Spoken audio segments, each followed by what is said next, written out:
What does it mean to grow old with dignity? Most men fear poverty. Most men fear illness. But the Stoics feared something far worse. A life spent building the wrong things. A life that felt full until the very end, when the silence revealed it was empty. Epictetus was born a slave. He owned nothing, yet he died with more dignity than kings. Because he understood something most men learn too late. That old age does not create suffering. The choices you make today do. In this video, you will learn the 3 silent traps that erode a dignified later life, and 5 Stoic methods that protect against them. Not theory, not motivation, a blueprint for the self you are still becoming. Most of us fall into 3 traps that silently erode the foundation of a dignified later life. First trap, delaying action until later. We tell ourselves that health, finances, and relationships can wait until we are older, more stable, or less busy. The Harvard study of adult development, which has tracked hundreds of men and women for over 80 years, found that participants who neglected regular physical activity in their 40s and 50s were 68% more likely to experience significant functional decline after 65. When we postpone movement, we allow muscular atrophy, joint stiffness, and metabolic inefficiency to accumulate silently, turning what could be a manageable issue into a chronic burden. Second trap, seeking external validation as a measure of worth.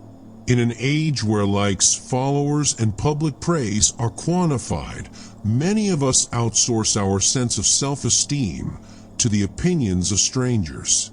The American Psychological Association's Stress in America Survey 2023 reported that 57% of adults worry more about social judgment than about their own well-being. When our happiness depends on applause, we become vulnerable to the whims of trends, criticism, and the inevitable moments when attention shifts elsewhere. This reliance creates a fragile identity that collapses when external approval wanes, leaving us feeling empty despite outward success. Third trap, believing that a strong mindset alone is sufficient. We often assume that cultivating resilience, optimism, or gratitude will protect us from the physical realities of aging.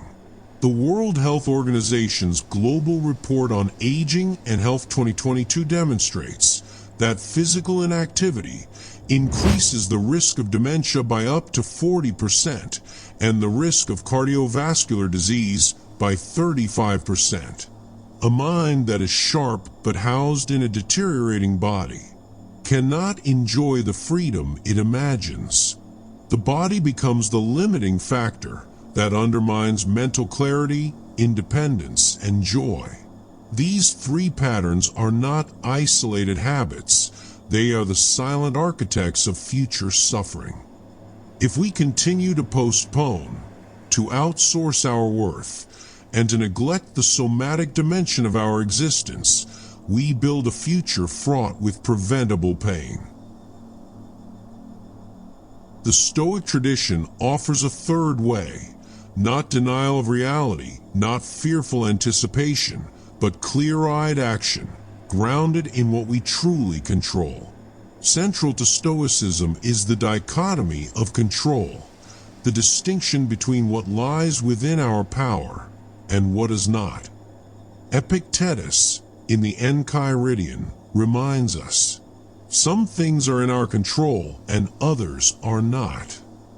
He continues, in our control are opinion, pursuit, desire, aversion, and in a word, whatever are our own actions. Everything else, our bodies, our reputations, the actions of others, the passage of time, belongs to the realm of the external. Marcus Aurelius deepens this insight in his Meditations. Think of yourself as dead.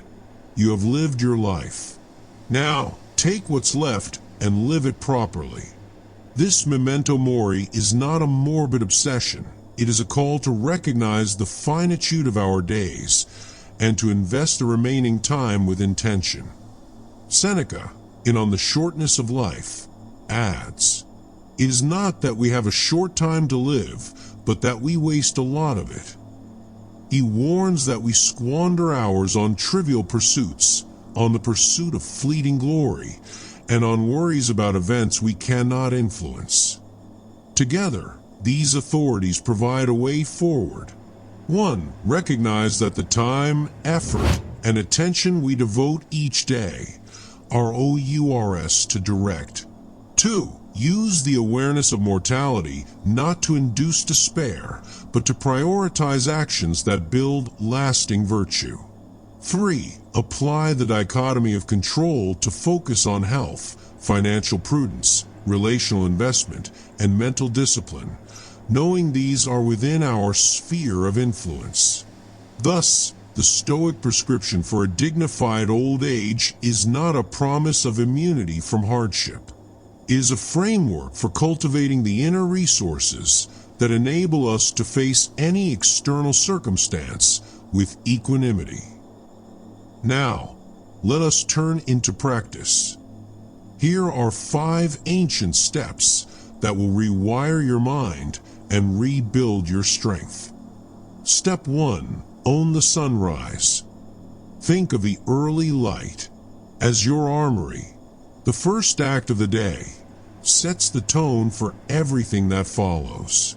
When we rise with purpose, engaging in gentle movement, conscious breathing, and a clear intention, we send a signal to our physiology and psyche that today matters. Neuroscience confirms that a consistent morning routine elevates cortisol awakening response, enhances prefrontal cortex activity, and improves mood regulation throughout the day. Historically, figures such as Marcus Aurelius began each day with reflection and physical preparation, treating the morning as a sacred preparation for the challenges ahead. Practical application. Number 1. Set a fixed wake-up time, even on weekends. Number 2. Spend the first 10 minutes in light stretching or walking, followed by 3 minutes of deep, diaphragmatic breathing. Number 3.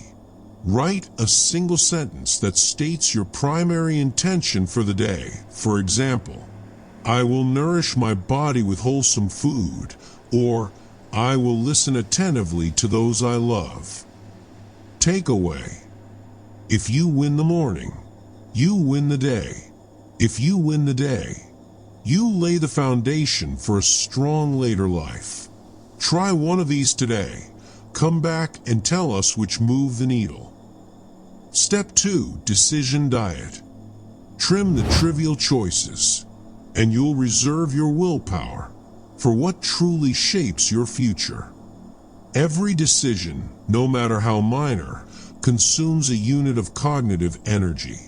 Baumeister and colleagues' seminal work on ego depletion demonstrates that making numerous small decisions depletes the mental reserves needed for larger, more consequential choices. By simplifying routine decisions, what to wear, what to eat, when to check email, we preserve mental bandwidth for actions that impact health, wealth, and relationships. Seneca observed that the greatest obstacle to living is expectancy, which hangs upon tomorrow and loses today. When we free ourselves from the tyranny of minutiae, we regain presence and agency. Practical application. Number 1. Adopt a uniform for work or leisure to eliminate wardrobe decisions. Number 2. Plan meals weekly, preparing staple ingredients in advance to reduce daily cooking choices. Number 3. Designate specific times, e.g. 9 a.m., 12 p.m., 3 p.m., for checking messages. Outside those windows, Keep devices on silent or in another room. Takeaway: what gets measured gets mastered, what's felt only misleads. Subscribe and ring the bell so you never miss a Stoic toolkit for modern life. Step 3. Hard first, fear later. Do the hard thing first. Each time you do, fear shrinks and confidence grows. Procrastination often masquerades as prudence. We delay uncomfortable tasks, hoping motivation will appear. Epictetus taught that the greater the difficulty, the greater the glory in overcoming it, implying that confronting discomfort builds character.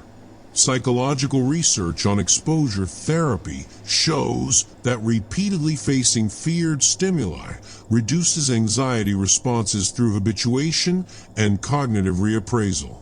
By tackling the most challenging item on our list first, we prevent the accumulation of dread that can paralyze us later in the day. Practical application. Number 1. Each evening, identify the single task you're most inclined to avoid for the next day. Number 2. Place that task at the top of your morning agenda, committing to a fixed time block, e.g., 8 o'clock, 9 o'clock am to begin it.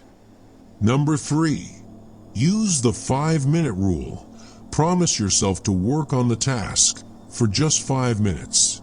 Often, momentum carries you beyond the initial threshold.